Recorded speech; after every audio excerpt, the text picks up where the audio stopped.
मित्रांनो, आज आपण धडा 2 पाहणार आहोत. अर्थसाक्षरता का शिकवावी? चला तर मग सुरू करूयात. तुम्ही किती पैसे मिळवता ते नाही, तुम्ही किती पैसे साठवता हे महत्त्वाचं. माझा जिवलग मित्र माईक यानं 1990मध्ये त्याच्या डॅडच्या साम्राज्याचे सूत्र आपल्या हाती घेतले. आज तो त्यांच्यापेक्षा जास्त चांगल्या पद्धतीनं आपला व्यवसाय पुढे नेतो आहे. आम्ही वर्षातून 1-2दा गोल्फ खेळण्यासाठी भेटतो. तो आणि त्याची पत्नी किती श्रीमंत आहेत याची कल्पनाही करता येणार नाही. श्रीमंत डॅडचं साम्राज्य अगदी योग्य हाती आहे. त्याच्या डॅडनं आम्हाला ज्या प्रकारे केलं तसंच तो त्याच्या मुलाला तयार करतो आहे. मी वयाच्या 47व्या वर्षी म्हणजे 1994मध्ये निवृत्ती घेतली. माझी पत्नी किम तेव्हा 37 वर्षांची होती. निवृत्तीचा अर्थ काम न करणं असं होत नाही. आधी न समजणाऱ्या अघटित गोष्टींचा अडसर नसेल तर आपण काम करत असो वा नसो, चलनवाढीच्या दराच्या पुढेच राहणारी आपली संपत्ती आपोआप वाढत राहणं, अशी आमची निवृत्तीविषयीची व्याख्या आहे. मला वाटतं याचाच अर्थ स्वातंत्र्य. आपली मालमत्ता इतकी विशाल हवी की ती आपोआपच वाढावी. हे झाड वाढवण्यासारखंच आहे. अनेक वर्ष तुम्ही त्याला पाणी घालत राहता आणि एके दिवशी त्याला तुमची गरज भासत नाही. त्याची मुळं खूप खोलवर गेलेली असतात. नंतर ते झाडच तुम्हाला सावली देतं. माईकनं त्याचं साम्राज्य चालवण्याचा आणि मी निवृत्त होण्याचा निर्णय घेतला. जेव्हा जेव्हा मी लोकांशी बोलत असतो तेव्हा मला काही प्रश्न हमखास विचारले जातात. ते म्हणजे आम्ही सुरुवात कशी करावी, त्याविषयीचं एखादं चांगलं पुस्तक आहे का, किंवा आमच्या मुलांना तयार कसं करू, किंवा मी लक्षावधी डॉलर्स कसे कमावू. हे प्रश्न ऐकले की मला एका बातमीची हमखास आठवण येते. ती बातमी अशी की सर्वात धनाढ्य व्यावसायिक असं त्या बातमीचं शीर्षक आहे. त्याच्याविषयी थोडे डिटेल सांगते. बातमी नेमकी काय होती त्याबद्दल सांगते. 1923 साली शिकागो शहरातल्या एजवॉटर बीच या हॉटेलमध्ये अमेरिकेचे मोठे नेते आणि काही श्रीमंत उद्योगपती यांच्यात एक बैठक झाली.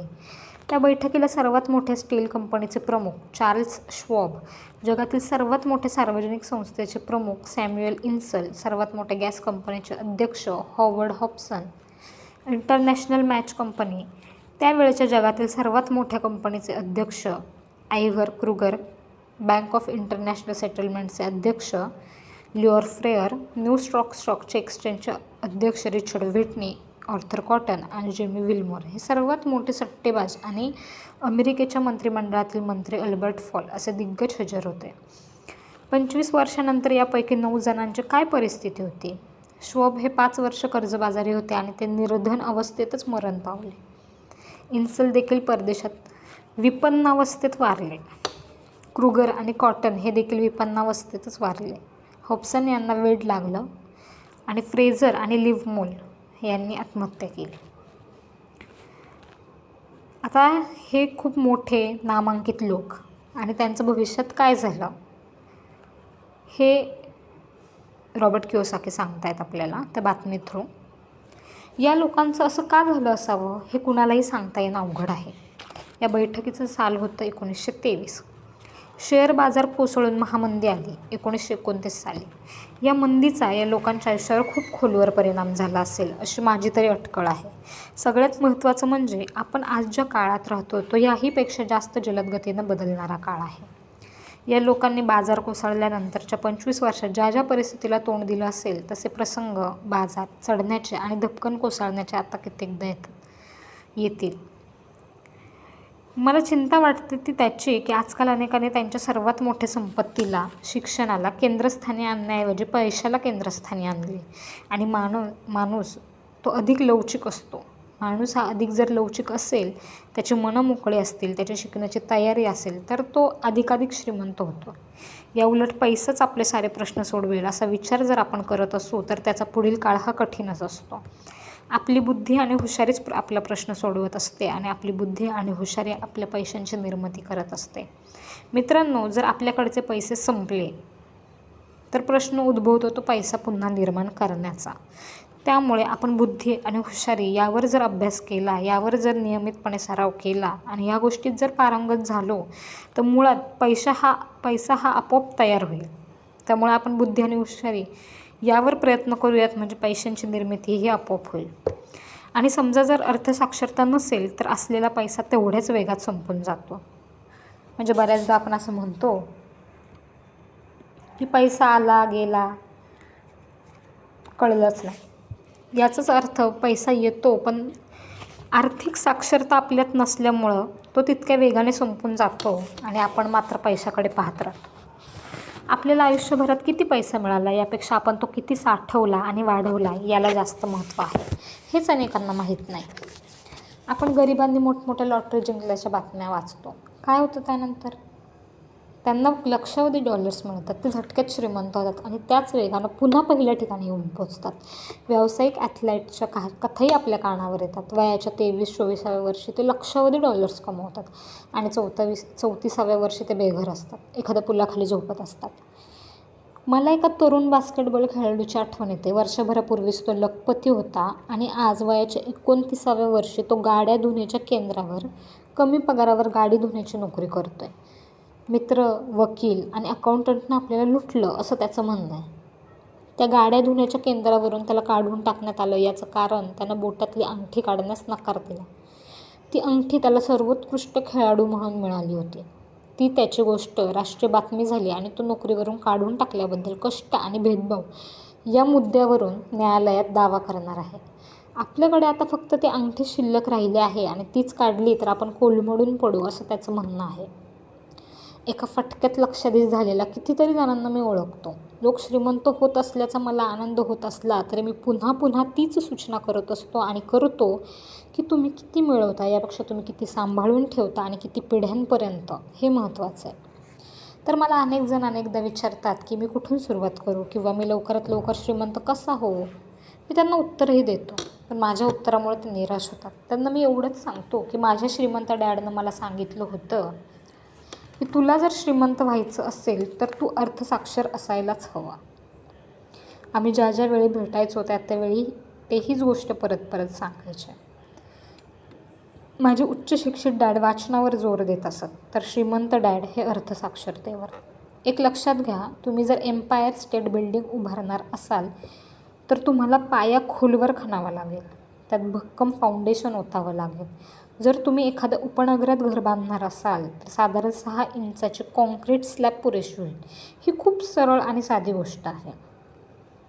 बहुसंख्य लोक या सरळ आणि साध्या गोष्टीचा अजिबात विचार करत नाहीत. ते 6 इंचाच्या स्लॅबवर एम्पायर स्टील बिल्डिंग उभारण्याचा विचार करतात आणि तसा करण्याचा ते प्रयत्न देखील करतात. साऱ्या प्रश्नाचं मूळ आपल्या शिक्षण पद्धतीत आहे. आपली शिक्षण व्यवस्था ही शेतीयुगातली आहे. ही शिक्षण पद्धती पायाशिवाय घरं या कल्पनेवर विश्वास ठेवते. धुळीनं भरलेल्या जमिनी देखील अजून लोकप्रिय आहेत. त्यामुळं होतं काय की शिकून पदवीधर होऊन बाहेर पडणारी मुलं आर्थिक बाबतीत निरक्षर असतात. काही काळानंतर त्यांच्या लक्षात येतं की आपण कर्जात खोलवर बुडालेलो आहोत. त्यामुळे त्यांची झोप उडते. मुळातच संकुचित विचारसरणी असल्यामुळे या प्रश्नाचं एकच उत्तर त्यांच्यासमोर येतं, ते म्हणजे झटपट श्रीमंत होणं. मग ते 6 इंच स्लॅबवर एम्पायर स्टेट बिल्डिंग उभारण्याच्या कामाला लागतात. भराभर मजले चढवत जातात आणि एक दिवस हा पत्त्याचा डोलारा कोसळतो. मग पुन्हा एकदा निद्रानाश सुरू होतो. मी आणि माईक मोठे झालो तेव्हा आम्हाला बंगला आणि एम्पायर स्टेट हे दोन्हीही पर्याय दिसू लागले, कारण आमचा पाया खूप खोलवर घेतलेला होता. त्यामध्ये फाउंडेशनही भक्कम होतं. अकाउंटिंग हा जगातला सर्वात नीरस विषय आहे. तो अतिशय गोंधळ उडवणाराही असू शकेल. पण तुम्हाला श्रीमंत व्हायचं असेल आणि ही श्रीमंती दीर्घकाळासाठी हवी असेल तर हाच विषय अतिशय महत्त्वाचा होतो. मुद्दा एवढाच आहे की हा नीरस आणि गोंधळ उडवणारा विषय तुम्ही कसा शिकता आणि मुलांना कशा पद्धतीनं शिकवता. याचं उत्तर एकच, विषय सोपा करून शिकवा आणि चित्रांची मदत घ्या. मित्रांनो, श्रीमंत डॅडनी माझा आणि माईकचा आर्थिक पाया अतिशय भक्कम केला. त्यावेळी आम्ही लहान असल्यामुळे त्यांनी शिकवण्याची अगदी सोपी पद्धत शोधून काढली. कित्येक वर्ष ते चित्र किंवा शब्दांच्या साहाय्यानं आम्हाला या गोष्टी समजावून देत. पहिली काही वर्ष त्यांनी आम्हाला पैशांची परिभाषा, पैशांची आवक-जावक या गोष्टी साध्या चित्रांतून समजावून सांगितल्या. नंतर काही वर्षांनी त्यांनी त्यात आकडे भरायला सुरुवात केली. आज माईक हा अतिशय गुंतागुंतीच्या आणि अत्याधुनिक अकाउंटिंग पद्धतीचा तज्ज्ञ आहे. त्याला अब्जावधी डॉलर्सचा कारभार सांभाळायचा असल्यामुळे ती त्याची गरजही आहे. मी तितका आधुनिक नाही, कारण माझं साम्राज्य छोटं आहे. आमच्या दोघांचा पाया मात्र तोच आहे. पुढील पानांमध्ये मी माईकच्या डॅडनं आमच्यासाठी काढलेली रेखाचित्र देतो आहे. ती खूप साधी आणि सोपी वाटली तरी याच चित्रांनी दोन लहान मुलांचा पाया भक्कम केला. त्याच आधारावर त्याने संपत्ती निर्माण केली हे विसरू नका. नियम क्रमांक 1, तुम्हाला मालमत्ता व कर्ज यातला फरक कळणं आवश्यक आहे आणि मालमत्ता खरेदी करायची आहे हे समजलं पाहिजे. श्रीमंत व्हायचे असेल तर हे माहीत असायलाच हवं. हाच आहे नियम क्रमांक 1. तो कदाचित तुम्हाला खूप सोपा आणि हास्यास्पद वाटेल, पण तो किती गंभीर आणि महत्त्वाचा आहे याची बहुसंख्यांना कल्पनाच नसते. ते आर्थिक स्तरावर झगडत असतात, कारण त्यांना मालमत्ता आणि कर्ज यातील फरकच माहीत नसतो. श्रीमंत लोक मालमत्ता मिळवतात, गरीब आणि मध्यमवर्गीय कर्ज मिळवतात आणि तीच आपली मालमत्ता असल्याचं समजतात. जेव्हा श्रीमंत डॅडनं आपल्याला हेच समजावून सांगितलं होतं तेव्हा आम्हाला वाटलं की ते गंमत करतायत. त्यावेळी आम्ही पोंगाडा वस्तीत होतो आणि श्रीमंत होण्याचं गुपित सांगण्याची ते वाट पाहत होतो. त्यावर त्यांनी हे उत्तर दिलं होतं. ते इतकं सोपं होतं की पचनी पडणं अवघड गेलं. आम्ही त्यावर बराच वेळ विचार केला. मालमत्ता म्हणजे काय, माईकनं विचारलं. त्याचा विचार आत्ताच करू नको, असे डॅड म्हणाले. आधी मी सांगितलेली गोष्ट मनात खोलवर झिरपू दे. तुम्ही जर तो साधेपणा पूर्णपणे समजून घेतला तर तुमचं आयुष्य आर्थिकदृष्ट्या सुखावह होईल. ही कल्पना अगदी साधी असल्यामुळेच चटकन लक्षात येत नाही. म्हणजे तुम्हाला असं म्हणायचं आहे का की मालमत्ता म्हणजे काय हे आम्हाला समजायला हवं, आणि ते समजलं आणि आम्ही मालमत्ता जमवली की आम्ही श्रीमंत होऊ, असं मी विचारलं. होय, इतकं सोपं आहे, असं श्रीमंत डॅडनं उत्तर दिलं. हे जर इतकं सोपं आहे तर प्रत्येकजण श्रीमंत का होत नाही, मी विचारलं. तेव्हा श्रीमंत डॅड हसले आणि म्हणाले, कारण लोकांना मालमत्ता आणि कर्ज यातला फरक समजत नाही. मग मी त्यांना विचारलं होतं की मोठी माणसं इतकी मूर्ख कशी असू शकतील. हे जर इतकं सोपं आहे आणि तितकंच महत्त्वाचं आहे तर प्रत्येकालाच ते शोधून काढावंसं का वाटत नाही. आमच्या श्रीमंत डॅडला मालमत्ता आणि कर्ज यातला फरक समजावून सांगायला फक्त काही मिनिटं लागली. तीच गोष्ट मी मोठ्या झाल्यावर इतक्या मोठ्या लोकांना समजावून सांगताना मला अडचण येऊ लागली. मोठी माणसं हुशार असतात, पण बहुतेक वेळा या कल्पनेतील सुबोधता त्यांच्या नजरेतून निसटते. त्यांना वेगळ्या पद्धतीनं शिक्षण मिळालेलं असतं. त्यांना bankers, accountant, real estate agents, अर्थ सल्लागार यांच्याकडून माहिती आणि सल्ला मिळत असतो. या सगळ्यांनी सांगितलेलं विसरून जा, पाटी कोरी करा आणि मी जे काही सांगतो ते ऐका, हे सांगणंच अवघड असतं. या बुद्धिमान आणि मोठ्या माणसांना असं वाटतं की अशा सोप्या गोष्टींकडे लक्ष देण्यात काहीही अर्थ नसतो. श्रीमंत डॅडचा किस या कल्पनेवर विश्वास होता. या किसचा अर्थ आहे कीप इट सिम्पल स्टुपिड. मुलांनो, हे वाक्य अंडरलाईन करण्यासारखं आहे. Keep it simple stupid. त्यांनी आमच्यासाठी ही मोठी आणि महत्त्वाची तत्त्वं सहजसोपी केली आणि त्यामुळेच आमचा आर्थिक पाया भक्कम केला. तरी देखील गोंधळ का उडतो? अशी गोष्ट सहजसोपी असेल तर त्याचा पचका का होतो?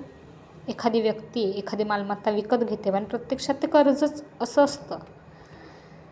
या प्रश्नाचे उत्तर मूलभूत शिक्षणातच सापडते. आपण कायम साक्षरता याच एका विषयावर बोलतो. अर्थसाक्षरता आपल्या खिसगंतीतच नाही. मालमत्ता आणि कर्ज या दोन्हीच्या व्याख्या आहेत आणि ते काही फक्त शब्द नाहीत. अगदी खरं सांगायचं तर आपल्याला गोंधळात पडण्याची इच्छा असल्यास या व्याख्या पाहाव्यात. या शब्दांचा शब्दकोशातला अर्थ शोधावा. प्रशिक्षित अकाउंटंटला या व्याख्या समजतील, पण सामान्य माणसाला त्याच गोंधळात पाडतील. पण आपण प्रौढ माणसं आपल्याला एखादी गोष्ट कळली नाही हे सांगायला कचरतो. आम्हाला याच दोन गोष्टी समजावून सांगताना श्रीमंत डॅड म्हणाले, मालमत्तेची व्याख्या म्हणजे काही फक्त शब्द नाही, त्यात संख्याही असते आणि तुम्हाला त्या संख्यांचा अर्थ समजला नाही तर तुम्ही ही मालमत्ताच आहे हे सांगू शकत नाही. ते कायम सांगायचे की अकाउंटिंगमध्ये फक्त संख्याच नाही तर ती संख्या काय सांगते हेही महत्त्वाचं असतं. शब्दांचंही तसंच असतं. शब्द हे काही फक्त शब्द नसतात तर ते कथा सांगत असतात. तुम्हाला श्रीमंत व्हायचं असेल तर आकडे वाचता यायला हवेत, त्याचं आकलनही व्हायला हवं. हे मी श्रीमंत डॅडकडून हजारो वेळा ऐकलं होतं. श्रीमंत लोक मालमत्ता संपादन करतात, तर गरीब आणि मध्यमवर्गीय हे कर्ज. हेही तितक्याच वेळा ऐकलं होतं. मालमत्ता आणि कर्ज यातला फरक ओळखायचा कसा? बहुतेक अकाउंटंट आणि व्यावसायिकांचं या व्याख्येवर एकमत होत नसलं तरीही साधी चित्र 2 तरुण मुलांच्या बळकट आर्थिक पायाची सुरुवात होते.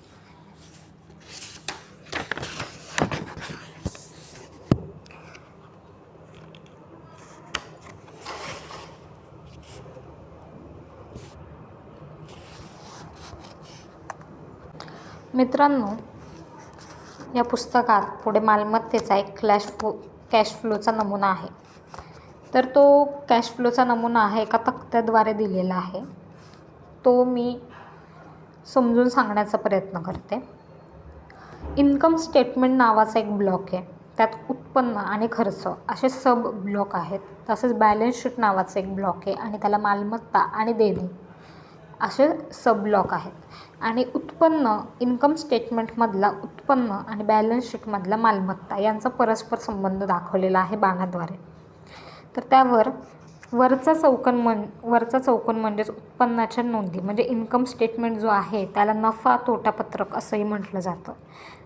तुम्ही थोडं इमॅजिन करा की ते स्टेटमेंट कशा प्रकारे असतील किंवा तो तक्ता कशा प्रकारे असेल. तक्ता मी पुन्हा एकदा तुम्हाला एक्सप्लेन करते. 2 तक्ते आहेत. एक आहे इन्कम स्टेटमेंट आणि दुसरं आहे बॅलन्स शीट. इन्कम स्टेटमेंटला 2 सब पॉईंट आहेत, उत्पन्न आणि खर्च. तसेच बॅलन्स शीटला 2 सब पॉईंट आहेत, मालमत्ता आणि देणी. इन्कम स्टेटमेंटमधलं उत्पन्न आणि बॅलन्स शीटमधल्या मालमत्ता यांचा परस्पर विरोधी संबंध दाखवलेला आहे. तो मी पुढे एक्सप्लेन करायचा प्रयत्न करते. तुम्ही तो डोक्यामध्ये इमॅजिन करायचा प्रयत्न करा. त्याला नफा तोटा पत्रकही म्हटलं जातं. उत्पन्न आणि खर्च हे यात मांडलं जातं. पैसे किती आले आणि किती गेले हे यातून समजतं. तळाची आकृती म्हणजेच बॅलन्स शीटची जी आकृती आहे तिला आर्थिक ताळेबंद म्हणजेच बॅलन्स शीट आहे. ते कर्ज आणि मालमत्तेचा समतोल दाखवतं.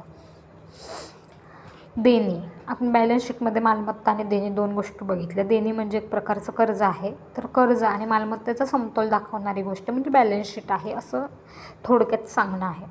आर्थिक क्षेत्रातील नौख्यांना इन्कम स्टेटमेंट आणि बॅलन्स शीट यामधला फरक माहीत नसतो. हा नातेसंबंध समजून घेणं आवश्यक आहे.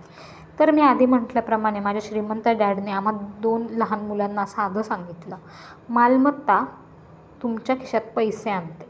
छान सोपं उपयुक्त आहे. हा देण्याचा कॅश फ्लोचा नमुना आहे. म्हणजे आत्ता मालमत्ता आणि देणी हे चित्रातून समजून घेतल्यानंतर माझ्या व्याख्या शब्दात समजणं सोपं आहे. मालमत्ता म्हणजे माझ्या खिशात पैसे आणते, मी काम करत असलो किंवा नसलो तरीही. देणी हे माझ्या खिशातले पैसे काढून घेतात. एवढंच तुम्हाला माहिती असणं आवश्यक आहे. बरोबर. तुम्हाला श्रीमंत व्हायचं असेल तर मालमत्ता खरेदी करण्यात आयुष्य वेचा. तुम्हाला गरीब आणि मध्यमवर्गीयच राहायचं असेल तर देणी विकत घेत राहा. आर्थिक धडपडीचा पाया आहे शब्द आणि संख्या याबाबतची निरक्षरता. ही निरक्षरता हे देखील आर्थिक अडचणींमागचं एक कारण असतं. काहीतरी चुकीची समजूत असते. श्रीमंत हे श्रीमंत असतात कारण त्यांना या क्षेत्रातली माहिती आर्थिक झगड्यात सापडलेल्यांपेक्षाही जास्त असते. ते त्या अर्थानं साक्षर असतात. म्हणूनच जर तुम्हाला श्रीमंत व्हायचं असेल, तुमची संपत्ती राखायची असेल तर अर्थसाक्षरता ही महत्त्वाची आहे.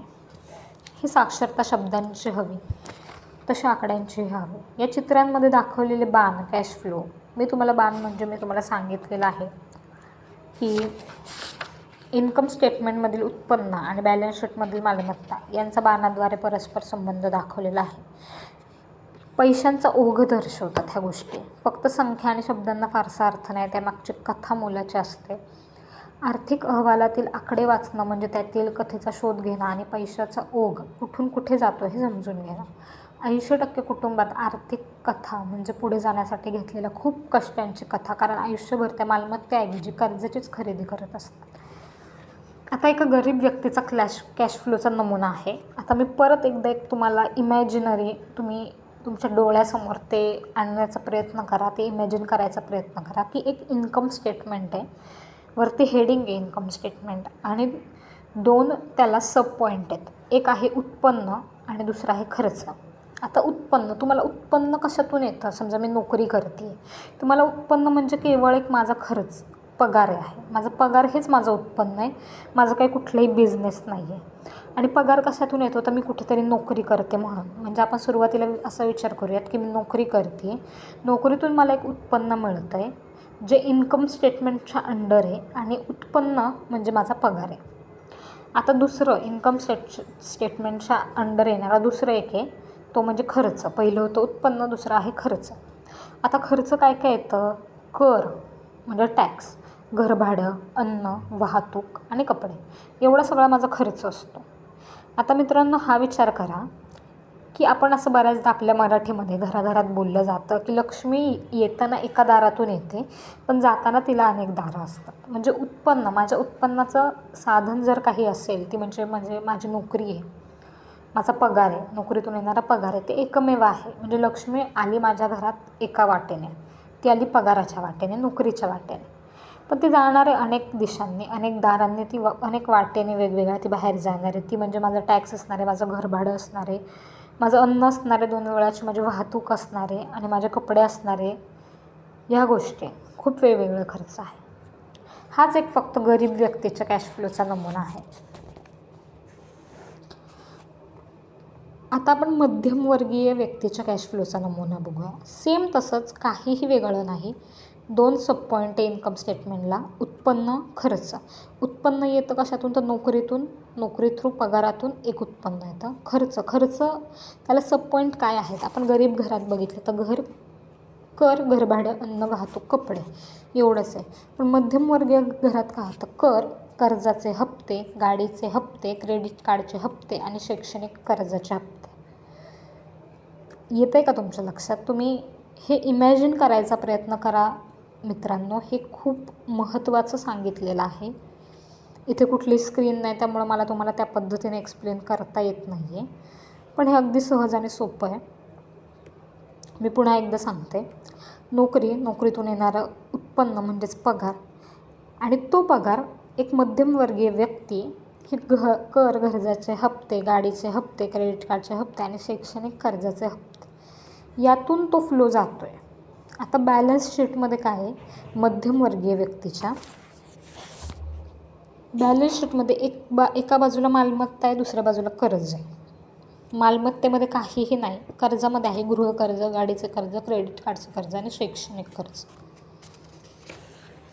आता त्यानंतर आपण एका श्रीमंत व्यक्तीचा कॅश फ्लो बघूयात. त्यात आहे इन्कम स्टेटमेंट. तर मित्रांनो, विचार करा तुम्ही, इन्कम स्टेटमेंटला श्रीमंत व्यक्तीच्या 2 सब पॉईंट आहे, उत्पन्न आणि खर्च. सेम गरीब व्यक्तीचा जसा कॅश फ्लो आहे, मध्यमवर्गीय व्यक्तीचा जसा कॅश फ्लो आहे, सेम तसा श्रीमंत व्यक्ती, उत्पन्न आणि खर्च. पण फरक हा आहे की उत्पन्नाच्या अंडर गरीब व्यक्तीच्यामध्ये नोकरी, मध्यमवर्गीयाच्या इथं नोकरी येते, पण श्रीमंत व्यक्तीच्या इथं घरभाडे, लाभांश, व्याज आणि रॉयल्टी अशा गोष्टी येतात. गरीब व्यक्तीच्या घरी जर विचार केला तर कॅश फ्लोमध्ये खर्च जो काय आहे तो त्याच्या बेसिक गरजा आहेत, म्हणजे कर, घरभाडं, अन्न, वाहतूक, कपडे आहे. मध्यमवर्गीयाचा विचार केला तर खर्चामध्ये कर, कर्जाचे हप्ते, गाडीचे हप्ते, क्रेडिट कार्डचे हप्ते आणि शैक्षणिक कर्जाचे हप्ते आहे. पण ते जर श्रीमंत व्यक्तीच्या कॅश फ्लोचा नमुना घेतला तर कर आहे आणि गृहकर्जाचे हप्ते, ह्या 2च गोष्टी. त्यानंतर बॅलन्स शीटचा जर विचार केला तर गरीब व्यक्तीच्या कॅश फ्लोमध्ये बॅलन्स शीट जे आहे, मालमत्ता आणि कर्ज हे सब पॉईंट आहे आणि ते ब्लँक आहे. मध्यमवर्गीयाच्या ह्याच्यात गेले तर मालमत्ता आणि कर्ज हे बॅलन्स शीटच्या अंडर येतात आणि कर्जामध्ये गृहकर्ज, गाडीचे कर्ज, क्रेडिट कार्डचं कर्ज आणि शैक्षणिक कर्ज. जसं श्रीमंत व्यक्तीच्या जर बॅलन्स शीटचा आपण विचार केला तर मालमत्तेमध्ये रिअल इस्टेट, त्याचे शेअर्स, त्याचे बॉन्ड्स, त्याच्या नोट्स आणि त्याची बौद्धिक संपदा येते. आणि देणी जर काही असेल, त्याच्यावरचं कर्ज जर काय असेल तर ते गृहकर्ज, कन्झ्युमर कर्ज आणि क्रेडिट कार्ड कर्ज. मला माहीत नाही तुम्हाला किती या गोष्टी आकलनात आलेल्या आहे. आय होप की तुम्ही खूप चांगल्या पद्धतीने इमॅजिन केला असेल आणि मी खूप चांगल्या पद्धतीने समजावण्याचा तुम्हाला प्रयत्न केला आहे. आता ह्या कॅश फ्लोबद्दलची माहिती पाहूयात. या सर्व आकृत्या अगदी सोप्या आणि स्पष्ट आहेत. जगण्यासाठीचा खर्च हा प्रत्येकालाच करावा लागतो. अन्न, वस्त्र आणि निवाऱ्याची गरज तर प्रत्येकालाच असते. या आकृत्या गरीब, मध्यमवर्गीय आणि श्रीमंत व्यक्तीच्या आयुष्यातील पैशांचा प्रभाव दाखवतात. एखादी व्यक्ती पैशांचे व्यवहार कसे करते, हाती पैसा आल्यानंतर ते काय करतात, ह्या आकृतीतून स्पष्ट होते. मी अमेरिकेतील सर्वाधिक श्रीमंत लोकांच्या कथेपासून सुरुवात केली, कारण मला विचारातील दोष सोदाहरण स्पष्ट करायचे आहेत. पैसा सगळे प्रश्न सोडवेल हा विचार म्हणजे सर्वात मोठा दोष आहे. त्यामुळेच मला जेव्हा झटपट श्रीमंत कसं व्हायचं ते सांगा असं कोणी म्हणतं तेव्हा मी थोडाच दबतो. माझ्यावर खूप कर्ज आहे म्हणून मला अधिकाधिक पैसे कमवायचे आहेत हेही मी अनेकदा ऐकतो. पण असा जास्तीचा पैसा सगळे प्रश्न सोडवतो असंही नाही. कदाचित तो अडचण जास्त वाढवतो. पैसा पुष्कळदा दोष निर्माण करतो जे आपल्याला माहीत नसतं. त्यावरच मोठा प्रकाश झोत टाकतो. त्यामुळे जेव्हा एखाद्याला लॉटरी, पगारवाढ किंवा वारसा हक्कामुळे अचानक मोठा धनलाभ होतो तेव्हा लवकरच ते मूळ आर्थिक गोंधळापर्यंत पोहोचतात किंवा कदाचित अधिकच खोलात जातात. हा पैसा तुमच्या डोक्यातील कॅश फ्लोचाच महत्त्व देतो. मिळणारे जे काही पैसे आहेत ते खर्च करण्याला जर महत्त्व असेल तर पैशात झालेली वाढ खर्चातही वाढच करते. म्हणूनच कदाचित मूर्ख आणि त्याचा पैसा म्हणजे एक मोठी पार्टी ही म्हण अस्तित्वात आली असावी. मी बऱ्याचदा असं म्हणतो की आपण शाळेत शैक्षणिक आणि व्यावसायिक कौशल्य मिळवण्यासाठी जातो. या दोन्ही गोष्टी महत्त्वाच्या आहेत. आपली व्यावसायिक कौशल्य वापरून पैसा कसा मिळवावा हे आपण शिकत असतो. 1960मध्ये मी माध्यमिक शाळेत होतो. त्यावेळी एखादा विद्यार्थी अभ्यासात चमकला की लोक म्हणत, हा मुलगा डॉक्टर होणार. तुला डॉक्टर व्हायचं आहे का असं त्याला कोणीही विचारत नसत. डॉक्टर होणं म्हणजे खूप पैसा कमावणं असंच गणित त्यांच्या डोक्यात असायचं. आज डॉक्टर्सही आर्थिक अडचणीत सापडले आहेत. विमा कंपन्या त्यांच्या व्यवसायाचा ताबा घेत आहेत. आरोग्य योजनाही आपल्या ताब्यात ठेवत आहेत. यामध्ये सरकारच मध्यस्थी करत आहे. अधिकारांचा दुरुपयोग होतो आहे. अशी स्थिती तर माझ्या वैऱ्यावरही येऊ नये. आज मुलांना प्रसिद्ध ॲथलीट, सिने स्टार, रॉकस्टार, सौंदर्य तारका आणि CEO व्हायचं आहे. कारण तिथंच पैसा, कीर्ती आणि सन्मान आहे. म्हणूनच तर आज मुलांना शाळेत पाठवणं कठीण झालं. आज व्यावसायिक यश हे पूर्वीसारखं शैक्षणिक यशाशी सांधलेलं नाही. आज शिकून बाहेर पडणारा विद्यार्थी अर्थसाक्षर नसतो. लक्षावधी लोक व्यवसायात बाहेर पडतात. तो यशस्वीही करतात. तरी देखील त्यांचा आर्थिक झगडा सुरूच असतो. ते खूप कष्ट करतात पण पुढे जाऊ शकत नाही. पैसे मिळवल्यानंतर ते सांभाळायचे कसे, ते खर्च करायचे कसे, मुळात हाती आलेल्या पैशांचं काय करायचं हे त्यांना कधीच शिकवलं जात नाही. पैसे मिळवल्यावर त्याचं काय करायचं, तुमच्याकडून पैसे मिळवणाऱ्यांना दूर कसं ठेवायचं, तुम्ही किती काळ पैसा सांभाळून ठेवू शकता आणि मुख्य म्हणजे तुमचा पैसा तुमच्यासाठी कसा काम करतो हे शिकणं, यालाच आर्थिक ग्रहणशक्ती किंवा कल असं म्हणतात. बहुसंख्य लोकांना तर आपल्या आर्थिक अडचणींचं मूळ कारणही सापडत नाही, कारण त्यांना कॅश फ्लो कळत नाही.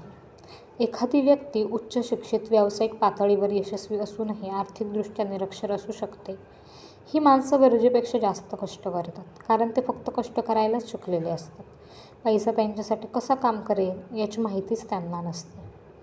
आर्थिक स्वप्नांचा शोध आर्थिक दुःस्वप्नात बदलतो त्याची ही गोष्ट. खूप कष्ट करणाऱ्या लोकांच्या आर्थिक स्थितीचा नमुना आत्ता ठरूनच गेला आहे.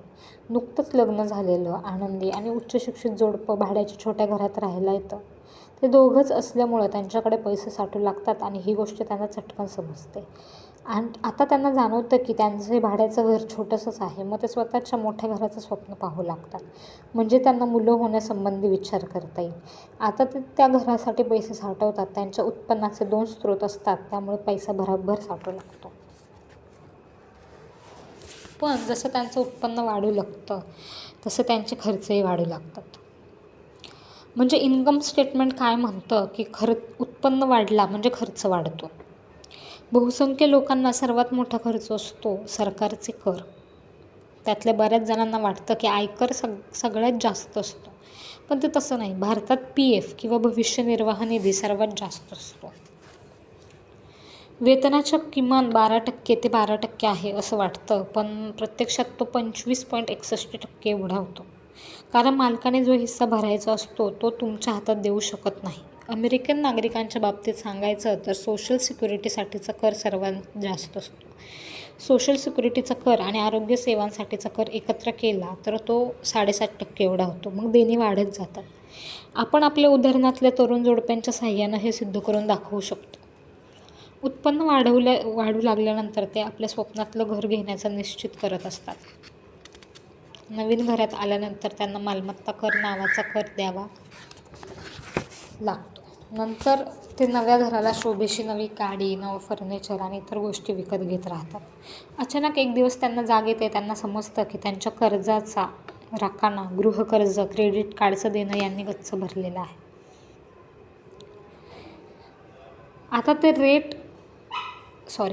आता ते रॅट रेसच्या म्हणजेच उंदरांची जी स्पर्धा आहे त्याच्या सापळ्यात अडकलेले असतात. पुढे बाळ जन्माला येतं, मग ते अजून कष्ट करू लागतात आणि अधिक पैसा, अधिक कर हे चक्र सुरूच राहतं. यालाच ब्रॅकेट क्रीप असंही म्हणतात. एक दिवस त्यांच्याकडे टपालातून एक क्रेडिट कार्ड येतं, त्याचाही ते वापर करतात. मग एक दिवस त्याची मर्यादा संपते. त्यानंतर कर्ज देणारी कंपनी येते. ती सांगते की त्यांची सर्वात मोठी मालमत्ता म्हणजे घर आहे. त्या घराची किंमत आता चांगलीच वाढली आहे. ही कंपनी आता तुम्हाला या वाढीव किमतीवर आधारलेलं बिल कन्सॉलिडेटेड लोन देऊ करते आहे, कारण त्यांची पत खूप चांगली आहे. मग ते या जोडप्याला त्यांच्या दृष्टीनं सर्वोत्तम सल्ला देतात की तुम्ही तुमच्या क्रेडिट कार्डचं साठलेलं देणं आमच्याकडे वर्ग करा. आम्ही ते गृहकर्जाखाली दाखवू. त्यामुळे तुम्हाला 2 फायदे मिळतील. एक तर गृहकर्जाचा व्याजदर हा क्रेडिट कार्डच्या चक्रवाढ व्याजापेक्षा खूप कमी आहे आणि दुसरी म्हणजे गृहकर्जाच्या व्याजावर तुम्हाला आयकरातून सूट मिळते. या दाम्पत्याला ही गोष्ट पटते. त्यांच्या दृष्टीनं तो नक्कीच खूप शहाणपणाचा निर्णय असतो. ते ही ऑफर स्वीकारतात आणि क्रेडिट कार्डावरचं कर्ज संपवून टाकून सुटकेचा श्वास सोडतात. आता पूर्वीपेक्षा त्यांचा मासिक हप्ता खूप कमी झालेला असतो, कारण व्याजदर कमी असतो. फक्त आता ते 30 वर्षांसाठी देणेकरी होतात. ही चलाक गोष्ट त्यांच्या नजरेतून सुटते. मग कधीतरी त्यांच्या शेजारी त्यांना खरेदीसाठी सोबत चालण्यास सांगतात, कारण जवळच्या मॉलमध्ये मेमोरियल डे सेल लागलेला असतो. पैसे वाचवण्याची ती उत्तम संधी असते. हे दोघं त्यांच्यासोबत जाताना स्वतःलाच बजावतात, आपल्याला काहीही घ्यायचं नाही, फक्त विंडो शॉपिंग करायचं आहे. असं कितीही बजावलं तरी निघता तेच क्रेडिट कार्ड खिशात जातच. राहू दे, गरज भासली तर हाताशी राहील, ही त्यामागची भूमिका आणि चक्र सुरूच राहतं. असे अनेक तरुण जोडपे मला नेहमी भेटतात, माझ्या व्याख्यानांना येतात, माझं सारं बोलणं ऐकून घेतात आणि व्याख्यान संपल्यावर पहिला प्रश्न विचारतात, आम्हाला अधिक पैसे कसे मिळवायचे ते सांगा. त्यांना वाढत्या खर्चामुळे किंवा खर्च करण्याच्या सवयीमुळे अधिक पैसे कमवायचे असतात. आपल्या हातात पैसा असताना त्याच्या खर्चाची निवड हा मुख्य मुद्दा आहे, हेच त्यांच्या लक्षात येत नाही. त्यांच्या या आर्थिक स्थितीचं कारण पुन्हा एकदा आर्थिक निरक्षरतेकडे, मालमत्ता आणि कर्ज यातल्या माहीत नसलेल्या फरकांकडेच जातं. अधिक पैसा हा क्वचितच कोणाचा तरी प्रश्न सोडवतो. बाकी प्रश्न सोडवण्यासाठी बुद्धिमत्ताच कामी येते. अशी एक म्हण आहे. जी माणसं कर्जात बुडालेली आहेत त्यांच्यासाठी माझा मित्र हीच म्हण नेहमी वापरतो. तुम्ही भगदाड खोदला आहे हे तुमच्या लक्षात आलं की त्या क्षणी थांबा. श्रीमंत डॅड नेहमी सांगतात, ते म्हणायचे की जपानी लोक तलवार, रत्न आणि आरसा या 3 गोष्टींना मानतात. तलवार हे शक्तीचं प्रतीक आहे. अमेरिकेनं शस्त्रांवर अब्जावधी डॉलर्स खर्च केला आहे आणि म्हणूनच ती बलवान आहे.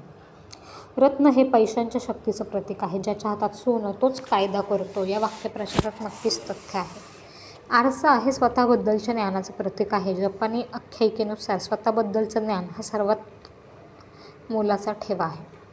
गरीब आणि मध्यमवर्गीय हे पैशांच्या शक्तीला त्यांच्यावर नियंत्रण ठेवू देतात. झोपेतून उठणं, खूप कष्ट करणं आणि जे करतो आहोत त्याला काही अर्थ आहे का असा प्रश्नही स्वतःला न विचारणं एवढंच करतात. पैशांबाबतची अजिबात माहिती नसल्यामुळे लाखो लोक स्वतःवर पैशांच्या शक्तीला ताबा मिळवू देतात. जी गोष्ट त्यांना स्वतःसाठी वापरता आली असती ती गोष्ट आता स्वतःसाठी त्यांचा वापर करत असते, त्यांच्या विरोधात त्यांच्या साहाय्यानं काम करत असते. त्यांनी जर आरशाची शक्ती वापरली तर ते स्वतःलाच पहिला प्रश्न विचारतील, या साऱ्याला काही अर्थ आहे का? आपल्या मनामध्ये अलौकिक शक्ती आहे. तिच्यावर, आपल्या आतल्या आवाजावर विश्वास न ठेवता माणसं जमावासोबत वाहत जातात.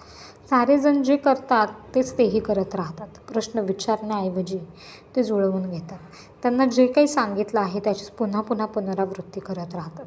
विविधता किंवा तुमचं घर हे तुमची मालमत्ता आहे यासारख्या संकल्पना मोठं कर्जकरांचा बोजा कमी करत सुरक्षित नोकरी शोधावी, चुका करू नयेत, अशी जोखीम घेऊ नये, अशा मतांच्या गलबत्यात वाहून जातात. आपल्याकडे सभेत बोलण्याची भीती ही मरणाच्या भीतीपेक्षा मोठी आहे. मानसोपचार तज्ज्ञांच्या मते आपण वाळीत टाकले जाऊ, आपला अलौकिक रस्सा तळाला जाईल, आपल्यावर टीका होईल, आपली टर उडवली जाईल, आपल्याला जातीबाहेर फेकलं जाईल, या आणि अशा इतर भीतींमुळे चारचौघात बोलण्याची भीती निर्माण होते. हीच भीती स्वतःचे प्रश्न स्वतःच सोडवण्यामध्ये अडथळा निर्माण करते. म्हणून तर जपानी लोक आरशाच्या शक्तीला जास्त महत्त्व देत. आपण जेव्हा आरशात पाहतो तेव्हा सत्य दिसतं.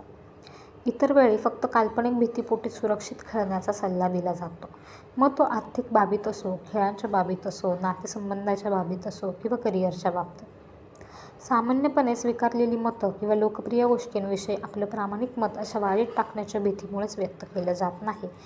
त्यामुळेच तुमचं घर हीच तुमची मोठी मालमत्ता आहे. बिल कन्सॉलिडेटेड कर्ज मिळवा आणि कर्जाच्या विळख्यातून बाहेर पडा. खूप कष्ट करा, ही बढती आहे. एखाद्या दिवशी मी कंपनीचा उपाध्यक्ष होईन, पैसे वाचवा, माझा पगार वाढेल, तेव्हा मी मोठं घर घेईन, म्युच्युअल फंड सुरक्षित असतात, अशी मतं चटकन स्वीकारली जातात. एक लक्षात घ्या की बरेचसे प्रश्न जमावासोबत जाण्यामुळेच निर्माण होतात. कधीकधी आपण हे आरशात डोकावण्याची गरज असते. तिथं डोकावलं की आंतरिक शहाणपणा दिसतो. फक्त त्यावर भीतीस्वार होऊ न देण्याची काळजी घ्यावी लागते.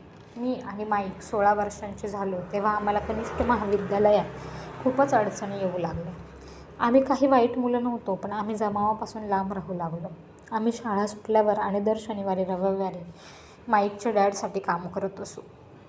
हातातलं काम संपलं की आम्ही दोघं डॅडच्या टेबलापाशीच बसायचो. तिथंच त्यांच्या बँकर, वकील, अकाउंटंट, ब्रोकर, गुंतवणूकदार कर्मचारी यांच्यासोबतच्या बैठका चालायच्या. आम्ही त्या साऱ्या मन लावून ऐकायचो. वयाच्या 13व्या वर्षी शाळा सोडलेला हा माणूस या साऱ्या उच्चशिक्षित लोकांशी बोलायचा, त्यांना सल्ले द्यायचा, त्यांच्या अडचणी जाणून घ्यायचा. ही सारी माणसं त्यांचं म्हणणं ऐकत असत. त्यांनी एखाद्या गोष्टीला मान्यता दिली नाही तर त्यांच्या पोटात गोळा यायचा. ही व्यक्ती अशी होती जी कधीच जमावासोबत गेली नाही. ते स्वतः विचार करायचे, प्रत्येकजण असंच करतो म्हणून आपणही तसंच करायचं आहे. या शब्दांचा ते तिरस्कार करत असत. शक्य नाही हे शब्द त्यांना दूर फेकून दिलेले होते. त्यांच्याकडून एखादं काम करून घेण्याची ही गुरुकिल्लीच होती. त्यांना फक्त म्हणायचं, आम्हाला नाही वाटत तुम्हाला हे जमेल.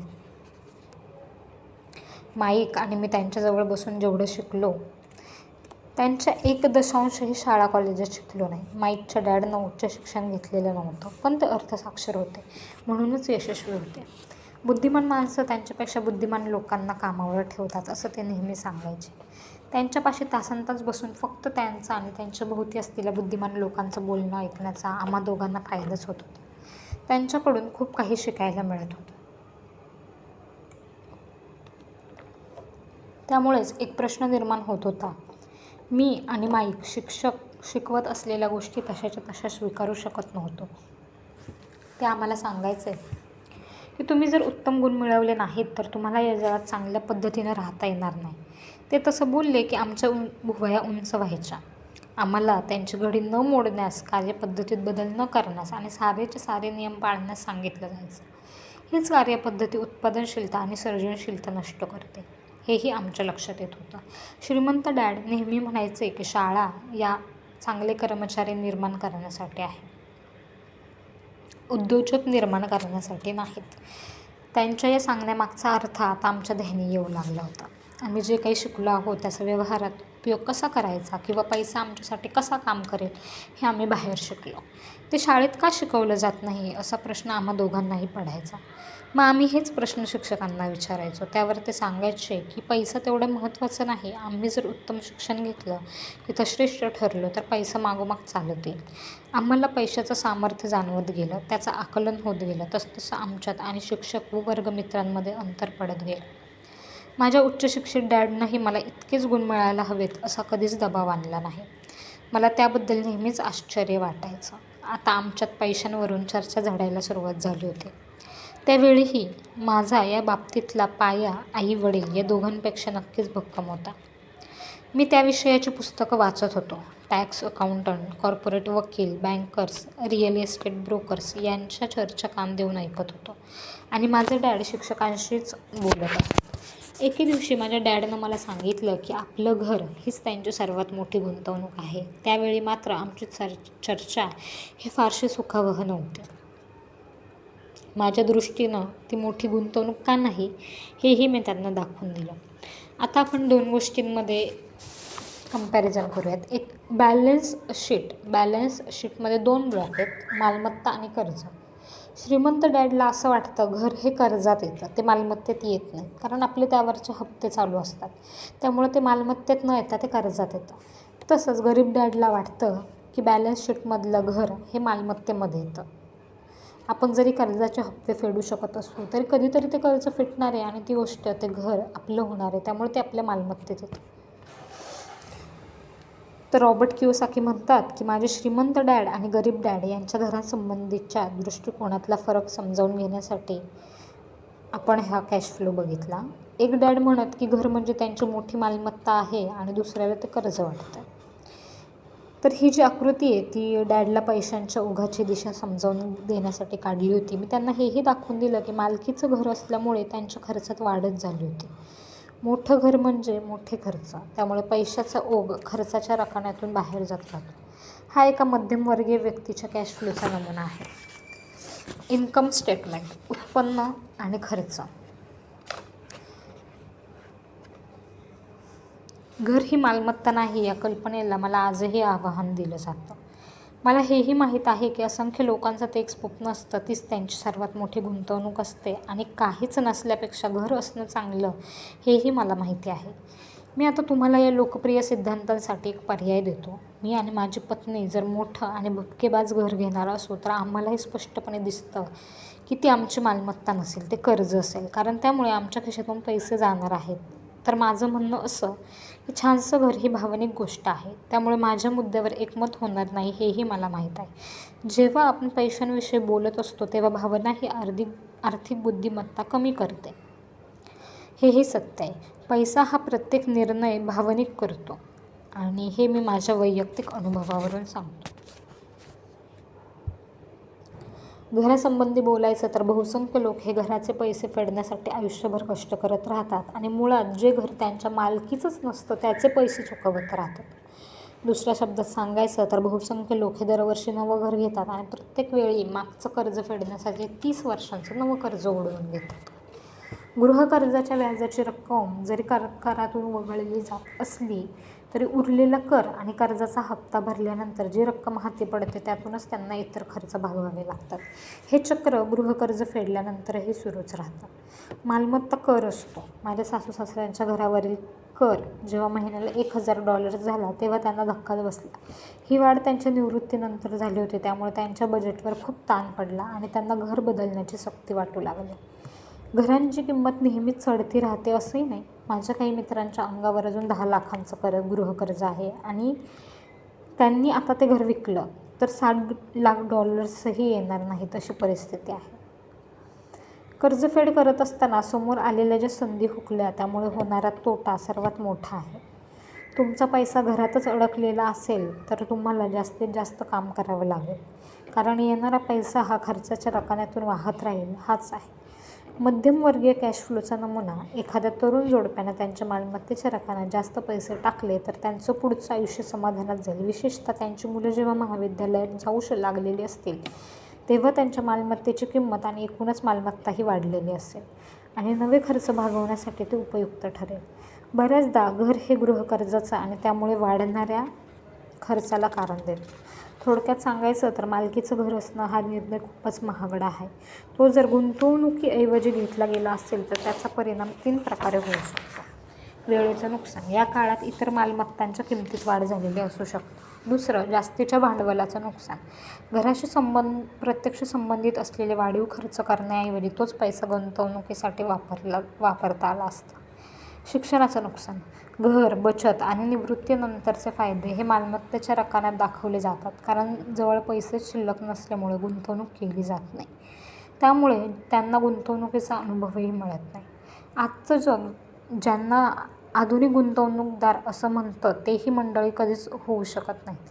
आधुनिक गुंतवणूकदार नेहमी चांगल्या गुंतवणुकीत पैसे गुंतवतात, त्यानंतर ते सुरक्षित खेळणाऱ्या लोकांना त्याच विकतात. तुम्ही घरच घेऊ नका असं मी म्हणत नाही. मी एवढंच सांगू पाहतो आहे की तुम्ही मालमत्ता आणि कर्ज यातला फरक समजून घ्या. मला जेव्हा मोठं घर घ्यायचं असेल तेव्हा मी अधिक मालमत्ता विकत घेईन, जी घराच्या किमतीसाठी किंवा खर्चासाठी कॅश फ्लो निर्माण करेल. माझ्या उच्च शिक्षित डॅडचं वैयक्तिक आर्थिक स्टेटमेंट हे रॅट रेसमध्ये असल्यासारखं जीवन चांगल्या प्रकारे व्यक्त करतं. त्यांचे खर्च त्यांच्या उत्पन्नाला एवढेच असतात, त्यामुळे त्यांना गुंतवणूक करता येत नाही. त्याचा परिणाम स्वरूप त्यांचं गृहकर्ज आणि क्रेडिट कार्डचं देणं याच्या मालमत्तेपेक्षा जास्त आहे. हे देखील आपण एका रेखाचित्रानुसार समजून घेऊ शकतो. आणि या उलट मला माझ्या श्रीमंत डॅडचं आर्थिक स्टेटमेंट गुंतवणुकीला वाहिलेलं आणि कमी कर्ज असलेल्या जीवनाचं प्रतिबिंबच आहे. श्रीमंत लोक अधिक श्रीमंत का होतात? हे स्टेटमेंट पाहिल्यानंतर श्रीमंत माणसं हे श्रीमंत कशी होतात हे समजतं. मालमत्तेचा रकाना खर्चासाठी आवश्यक असल्यापेक्षा जास्त पैशांची निर्मिती करतो. तेच पैसे खर्चाची बाजू सांभाळतात आणि उरलेले पैसे हे मालमत्तेत पुनर्गुंतवणूक करण्यातच वापरले जातात. त्यामुळे मालमत्तेचा रकाना वाढत राहतो, तो पुन्हा वाढीव उत्पन्न निर्माण करत राहतो. याच्याच परिणामस्वरूप श्रीमंत माणसं ही अधिक श्रीमंत होत असतात. म्हणजे थोडक्यात मी तुम्हाला समजवण्याचा प्रयत्न करते. श्रीमंत लोक श्रीमंत का होतात? तर याचा अर्थ असा की इन्कम स्टेटमेंट असतो ज्यात उत्पन्न असतं आणि खर्च असतो. बॅलन्स शीट असतो ज्यात मालमत्ता असते आणि कर्ज असतं. तर बॅलन्स शीटमध्ये मालमत्तेचा कॅश फ्लो हा नेहमी वरती, मालमत्तेचा जो ग्राफ आहे तो नेहमी वरती जाणारा असावा. म्हणजे तुमच्या कर्जापेक्षा कर्ज असावं, कर्ज अजिबातच नसावं असं नाही, पण कर्ज हे मालमत्तेपेक्षा नक्कीच कमी असलं पाहिजे. त्यामुळं समजा जर आपली मालमत्ता ही 100% असेल तर आपलं कर्ज हे 40% असावं. मी तुम्हाला टक्के हे फक्त उदाहरणांसाठी सांगितलेलं आहे, हे असं काही फिक्स नाही. मालमत्ता जर 100% तुम्ही करत असाल, 100 रुपयाची जर मालमत्ता तुम्ही उभी करत असाल तर तुमचं कर्ज हे 40 रुपयांचं असलं पाहिजे. त्यामुळे तुम्ही जी मालमत्ता तयार करत आहात त्यातून तुमचं कर्ज हे खूप इझिली फेडलं जाईल. म्हणजेच याचा अर्थ काय? तुमच्या खर्चापेक्षा तुमचं उत्पन्न हे कैक पटीने जास्त हवं. याचाच अर्थ श्रीमंत लोक श्रीमंत अधिक होत जातात, कारण त्यांची मालमत्ता, त्यांचं उत्पन्न हे खर्चापेक्षा आणि कर्जापेक्षा जास्त असते. मध्यमवर्ग संघर्ष का करतो? मध्यमवर्ग हा कायमच आर्थिक संकटात असतो, कारण त्याचं जेवढं उत्पन्न असतं तेवढंच त्याचा खर्च असतो आणि तेवढाच त्याचं कर्ज असतं. म्हणजे मालमत्ता वाढवणं हा रकाना त्यांचा नेहमीच रिकामा राहतो. मध्यम वर्ग हा कायम आर्थिक अडचणीत असल्याचं दिसतो. त्यांचं प्राथमिक उत्पन्न हे पगारातून येत असतं. पगार वाढलं की कर वाढतात, त्यातही पगार वाढला की खर्च वाढवण्याकडे त्यांचा कल असतो. ही त्यांची रॅट रेस असते. उत्पन्न मिळवून देणाऱ्या मालमत्तेत गुंतवणूक करण्याऐवजी ते घरालाच आपली मालमत्ता समजतात. तुमचं घर हीच तुमची मालमत्ता समजणं हा नमुना आणि पगारवाढ म्हणजे तुम्ही जास्त खर्च करू शकता किंवा मोठं घर विकत घेऊ शकता. हे तत्त्वज्ञान, या दोन्ही गोष्टी आजच्या कर्जात बुडालेल्या समाजाचं कारण आहेत. ही वाढीव खर्च करण्याची कार्यपद्धती कुटुंबांना मोठ्या कर्जात किंवा आर्थिक अनिश्चिततेत फेकते. ते नोकरीत पुढे जात असले, त्यांना नियमितपणे पगारवाढ मिळत असली तरीही चित्र असंच असतं. हा सारा प्रकार अर्थनिरक्षरतेमुळे घडतो.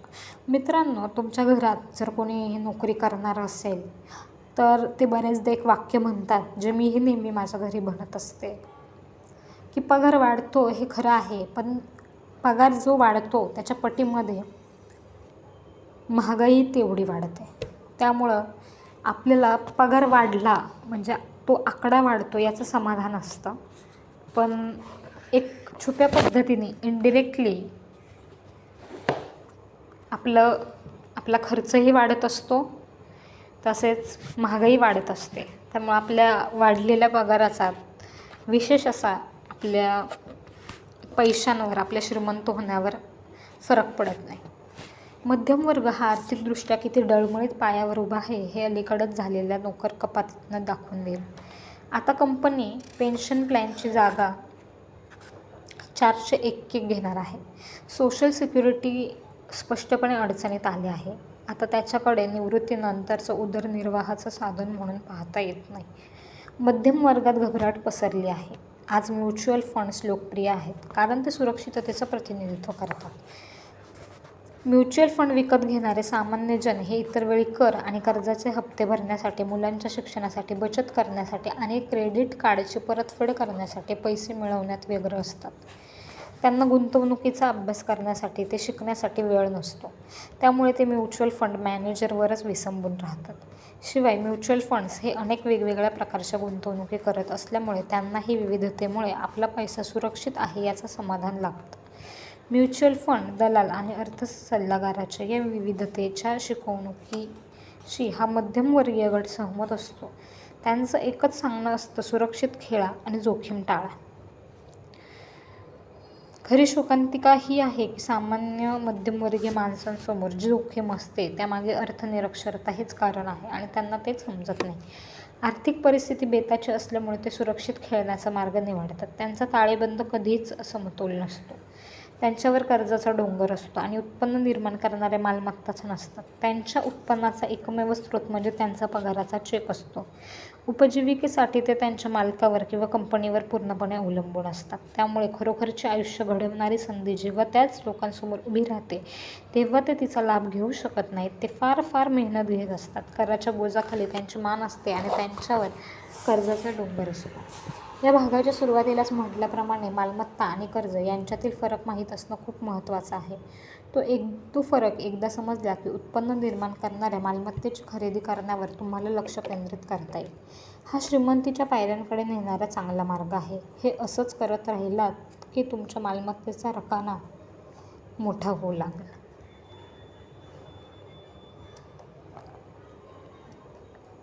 त्याचबरोबर कर्ज आणि खर्च कमीत कमी ठेवण्याचा प्रयत्न करा. तसं केलं की मालमत्तेच्या रकण्यात वाढ करण्यासाठी पैसा उपलब्ध होईल.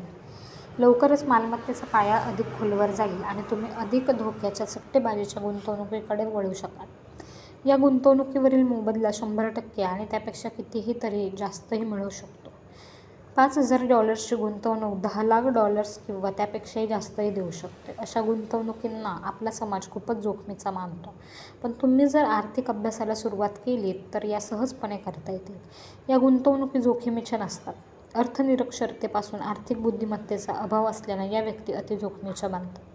समाज जे करतो तेच तुम्ही करत राहिलात तर तुम्ही हे मालकासाठी काम कराल, पगारासाठी काम कराल आणि कर हा सरकारसाठी काम करतो जो की आपला खर्च असतो.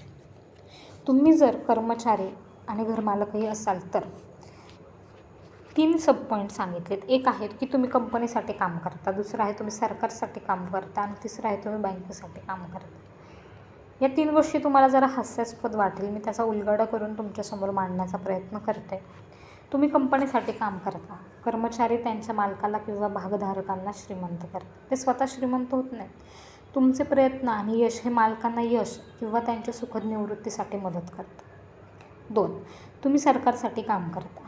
तुमच्या उत्पन्नातला आपला हिस्सा सरकार तुम्हाला दिसण्याआधीच काढून घेतं. खूप काम करून तुम्ही फक्त सरकारला देत असलेल्या करांची रक्कम वाढवता आणि बहुसंख्य माणसं जानेवारी ते मेपर्यंत फक्त सरकारीसाठीच काम करतात. 3. तुम्ही बँकेसाठी काम करता. करानंतरचा तुमचा सर्वात मोठा खर्च असतो गृहकर्ज आणि क्रेडिट कार्ड. तर यामध्ये अडचण एवढीच आहे की खूप काम केल्यानंतरही या 3ही गोष्टी पातळ्यांमध्ये देण्याची रक्कम तितकीच वाढलेली असते. तुम्ही केलेले परिश्रम तुमच्या आणि तुमच्या कुटुंबाच्याच उपयोगी कसे पडतील हे शिकायला हवं. स्वतःच्या व्यवसायावर लक्ष केंद्रित करण्याचा निर्णय घेता तेव्हा तुम्ही लक्ष कसं निर्धारित करता? बहुसंख्य व्यावसायिकांना व्यवसाय सांभाळून मालमत्ता घेण्यासाठी त्यांच्या पगारावरच अवलंबून राहावं लागतं.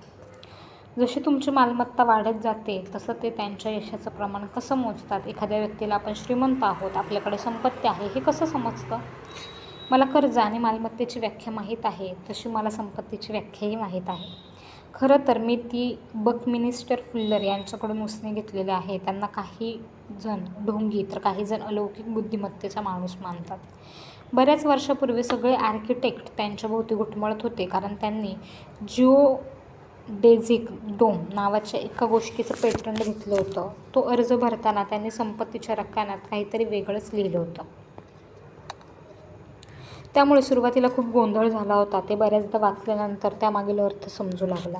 संपत्ती म्हणजे एखाद्या व्यक्तीची जिवंत राहण्याची क्षमता, किंवा वेगळ्या शब्दात सांगायचं तर मी आज काम थांबवलं तर किती दिवस तग धरू शकेन याची क्षमता.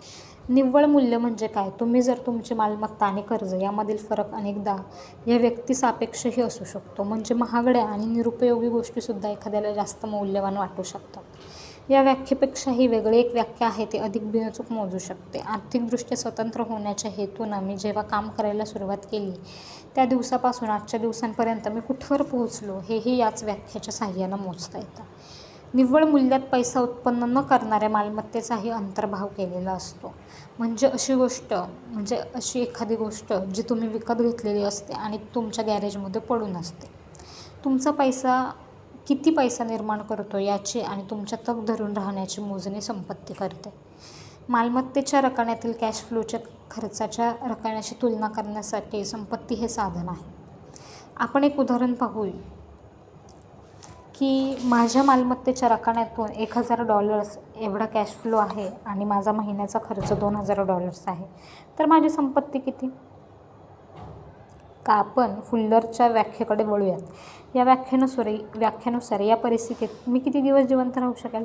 आपण 30 दिवसांचा महिना गृहीत धरला तर माझ्या कॅश फ्लोनुसार माझ्याकडे 15 दिवस पुरेल एवढा पैसा आहे. माझ्या मालमत्तेमधून जेव्हा मी $2000 मिळवेन तेव्हा मी धनवान असेल. मी अजूनही श्रीमंत नाही, पण धनवान आहे. आता माझे महिन्याचे खर्च मालमत्तेतून निर्माण होणाऱ्या कॅश फ्लोमधून भागतात. आता मला जर खर्च वाढवायचे असतील तर मला मालमत्तेतून मिळणारं उत्पन्न वाढवायला हवं. इथं हे लक्षात घ्यायला हवं की मी आता पगारावर अवलंबून नाही. मी माझा मालमत्तेचा रकाना वाढवण्यात यशस्वी झालो आहे. मी त्यावरचं लक्ष केंद्रित केलं होतं. त्यामुळे मी आता आर्थिकदृष्ट्या स्वतंत्र आहे. लक्षात घ्या, मी माझी नोकरी आज सोडली तर मालमत्तेतून येणाऱ्या उत्पन्नावर माझा खर्च भागू शकतो. आत्ता मालमत्तेतून अधिक पैसा मिळवणं आणि त्याची पुनर्गुंतवणूक करणं हेच माझ्या पुढचं ध्येय आहे. त्या रकण्यात जेवढा अधिक पैसा येईल तेवढा तो अधिक मोठा होईल. तोपर्यंत माझे खर्च मालमत्तेतून येणाऱ्या पैशांपेक्षा कमी राहिले तर मी श्रीमंत होईल. हे उत्पन्न मी शारीरिक श्रमांव्यतिरिक्त इतर स्रोतातून मिळवलेलं असेल. मी सतत पुनर्गुंतवणूक करत असल्यामुळे सध्या श्रीमंत होण्याच्या मार्गावर आहे. श्रीमंतीची खरी व्याख्या ही बघणाऱ्याच्या दृष्टिकोनावर अवलंबून असल्यामुळे तुम्ही खूपच श्रीमंत होऊ शकत नाही. श्रीमंत हे मालमत्ता विकत घेतात, गरिबांना फक्त खर्च असतात, आणि मध्यमवर्गीय जे कर्ज घेतात तीच त्यांना मालमत्ता वाटते. मग मी माझ्या व्यवसायाकडे कशा प्रकारे लक्ष देऊ यावरचं उत्तर हवं आहे. तर चला, मॅकडॉनल्ड्सचे संस्थापक काय म्हणतात ते आपण पाहूयात. मित्रांनो, अशा प्रकारे धडा 2 इथे संपलेला आहे. धडा 2 यामध्ये आपण श्रीमंत व्यक्तीचा कॅश फ्लो पाहिला, मध्यमवर्गीय व्यक्तीचा कॅश फ्लो पाहिला आणि गरीब व्यक्तीचा कॅश फ्लो पाहिला. याबद्दलचे आपण परस्पर विरोधी भास या ठिकाणी अनुभवले. मित्रांनो, हे खरंच खूप विचार करण्यासारखी गोष्ट आहे. या 3 व्यक्तींबद्दलचे कॅश फ्लो मी तुम्हाला इमॅजिनरी स्वरूपात सांगण्याचा प्रयत्न केला. तो तुम्हाला नक्कीच समजला असेल याबद्दल मला खात्री आहे. अगदीच तुम्हाला काही समजलं नसेल तर तुम्ही हे ऑडिओ पुढे परत मागे जाऊन पाहू शकता, किंवा मग नाहीतर धडा 3 यामध्ये आपल्याला आणखीन विस्तृत स्वरूपातली माहिती नक्कीच मिळेल. चला तर मग आजच्या पुरतं एवढंच होतं. थँक्यू.